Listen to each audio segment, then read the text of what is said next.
Hello everyone, কেমন আছেন সবাই? তো এই ভিডিওটা ১ সপ্তাহ আগের ভিডিও। এডিট করতে পারিনি বলে ভিডিওটা এতদিন পর্যন্ত দেওয়া হয়নি। তো গত রোববারে আমরা হাসব্যান্ড ওয়াইফ দুজনে মিলে বেরিয়ে পড়েছিলাম দুপুরবেলা খাওয়া-দাওয়া করে। তো গেছিলাম হচ্ছে ভেলাগোপা দেবী চৌধুরানী মন্দিরে। তো এই ১ম বারই এসেছি। তো এর আগে আমি এখানে কোনোদিনও আসিনি। এতদিন আমি জানতামই না যে ভেলাগোপাতে দেবী চৌধুরানীর মন্দির আছে। এতদিন জানতাম যে জলপাইগুড়িতে যেই মন্দিরটা আছে ওটাই বোধহয় আসল। পরে জানতে পারলাম এই মন্দিরটা হচ্ছে আসল মন্দির। মন্দিরটা আগে একদম ছোট্ট একটা মন্দির ছিল। তো কিছুদিন আগে শুনেছি মন্দিরটা মানে আগের মন্দিরটা পুড়ে গেছিল। তারপরে এই মন্দিরটা আবার নতুন করে করা হয়েছে। তো ঢুকে পড়েছি। চারিদিকের পরিবেশ ভীষণ সুন্দর। চতুর্দিকে চা বাগান দিয়ে ঘেরা দেওয়া। আর মন্দিরের যে বাউন্ডারি ওয়ালটা আছে, এই ওয়ালে ভবানী পাঠক আর দেবী চৌধুরানীর সমস্ত ইতিহাস সুন্দরভাবে লেখা আছে। তো মন্দিরের ভেতরে এখনও ঢুকিনি। তো মন্দিরের মুখোমুখি একটা বিশাল বড় মাঠ আছে।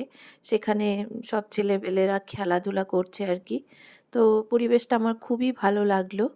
তো আমার হাসব্যান্ডও জানতো না। ওর এক বন্ধু এসেছিল, সে বলেছে, তারপরে আমরা ওই শুনে এসেছি আর কি।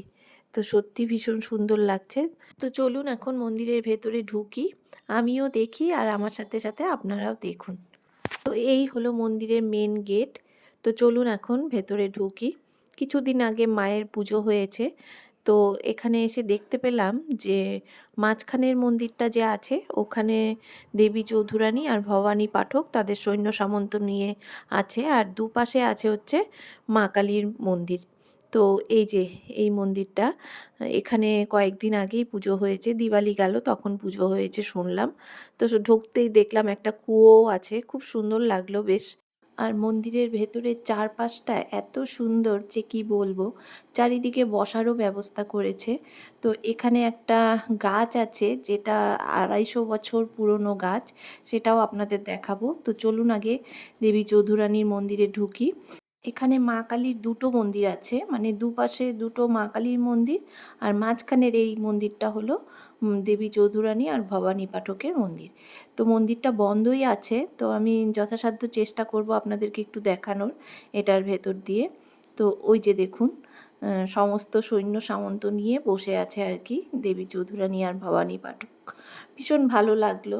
মানে এটা বেশ নতুনত্ব। আগে তো আমরা এগুলো বইয়ে পড়েছি।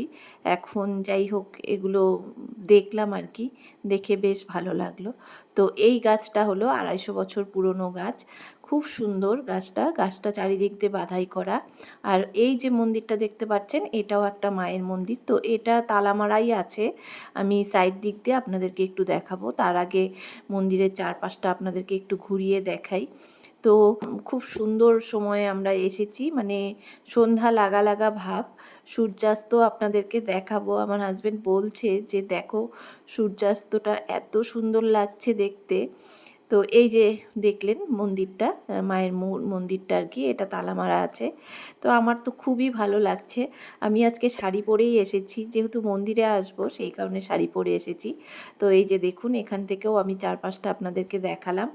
অবশ্যই যারা জলপাইগুড়িতে থাকেন একবার এসে দেখে যাবেন। এটা আমার অনুরোধ রইল, কারণ ভীষণ ভালো লাগবে। আর দূরে যারা আছেন তারাও চেষ্টা করবেন আসার। তো আমি যথাসাধ্য চেষ্টা করলাম আমার ভিডিওর মাধ্যমে আপনাদেরকে সম্পূর্ণটা ভালোভাবে দেখানো। তো ভিডিওটা অনেকটাই বড় হয়ে গেছে, কিন্তু কি করব, কোনটা ছেড়ে কোনটা বাদ দেব সেটা বুঝতে পারছি না। তো এই যে দেখুন সূর্যাস্তটা এত সুন্দর লাগছে। এটার ছোট্ট একটা রিলস আমি আপনাদের সাথে শেয়ারও করেছি।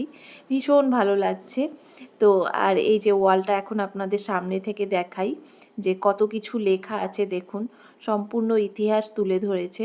ভীষণই ভালো লাগছে। এখনই আমরা বেরিয়ে পড়ব, আর বেশি দেরি করব না, কারণ চা বাগানের উপর দিয়ে যেতে হবে। তো যাই হোক বন্ধুরা, কথা বলতে বলতে বেরিয়েও পড়েছি।